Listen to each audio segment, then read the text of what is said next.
And so the prince married the princess, and they lived happily ever after. Oh, that's the way my last book ended. Snow White and the 7 Dwarfs lived happily ever after. Is that what you want in your life? I had a friend once who was a missionary in Kenya. She told me that her upbringing when she was a child did not help her when she went to Kenya. I said, "What do you mean?" She said, "I was raised on fairy tales.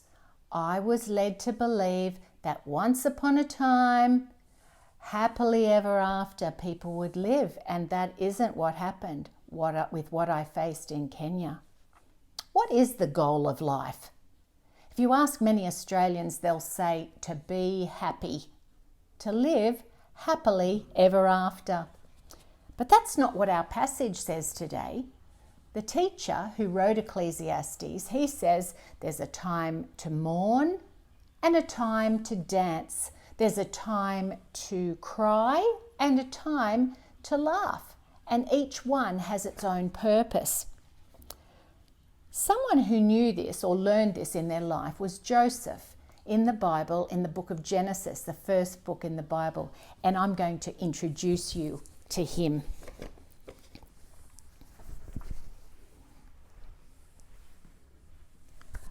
Hello, my name is Joseph. My life was full of ups and downs.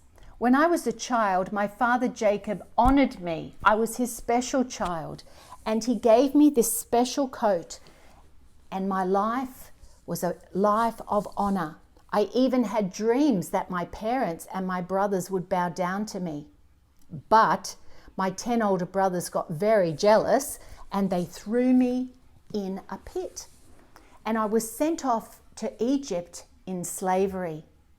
But I was bought by a man named Potiphar, and his home was a home of great honor.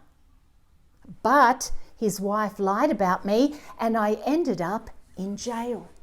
And for many years, I was in jail seemingly forgotten, until one day Pharaoh had some disturbing dreams, and I was taken up to interpret them with God's help. I warned Pharaoh that a famine was coming, and as a result of that, he put me in a place of great honor, handing out the grain. My brothers came down from Canaan at that time, and I came to understand that their actions had been meant for evil against me, but that God had been in control and he'd meant it for good to save his people. How very extraordinary. You can read my full story in Genesis chapter 37, verse 50. Our passage today says that God makes everything beautiful in its time.